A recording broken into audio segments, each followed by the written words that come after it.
Democracy Today WAP TVဒ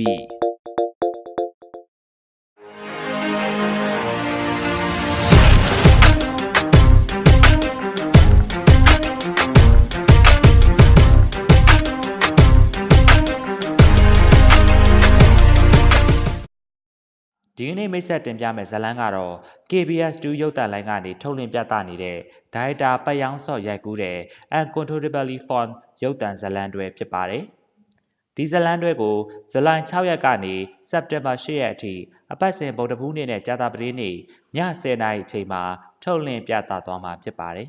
။ပါဝင်ထားတဲ့တရုပ်ဆောင်တွေကတော့ကင်ဝူပင်၊စူစီ၊အင်ဂျူဟွမ်းနဲ့အင်ဂျူဟွန်းတို့ပဲဖြစ်ပါတယ်။ကိုရီးယားဇာတ်လမ်းတွဲအများစုရိုက်ကူးတဲ့ပုံစံကနေခွဲထွက်ပြီး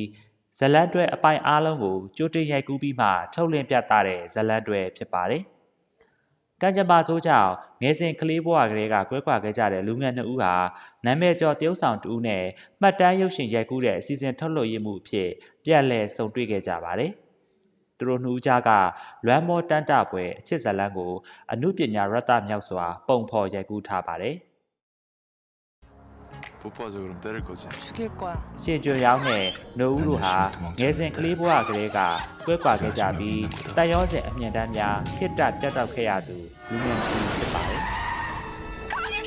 아저씨가 우리 아빠 그런 거 아니잖아. 왜 거짓말을 하세요? အရွယ်ရောက်လာခြင်းမှာတော့ကံကြမ္မာရဲ့စင်ညွှန်အတိုင်းသူတို့2ဦးပြန်လည်ဆုံတွေ့ခဲ့ကြပါတယ်။ 당신도 자격 없어. 은혜 보면 행복할 자격 없다고 당신도. 나 너 좋아해. ရှင်ကျွန်းရောင်းဟာနာမည်ကျော်မင်းသားအဆိုတော်2ဦးဖြစ်နေချိန်မှာတော့နိုဦးဟာမှတ်တမ်းရုပ်ရှင်ထုတ်လို့ရင်းမှုဖြစ်ပါတယ်။ 누가 흘리는 피가 더 아프고 ပတ်စံတဲ့တရားမျှတမှုကိုပုံပုံလိုလားနှစ်သက်တဲ့နိုဦးနဲ့အရာရာငွေလန်းခင်းတတ်တဲ့ရှင်ကျွန်းရောင်းတို့အကြားအတိတ်ကအနာဟောင်းကိုပြန်လည်တူးဆွပေးမဲ့ဖြစ်ရများဖြစ်ပေါ်လာရင်တန်ရောစဉ်ထပ်မံညှိတွယ်ကြတဲ့ဇာတ်လမ်းတွဲပဲဖြစ်ပါတယ်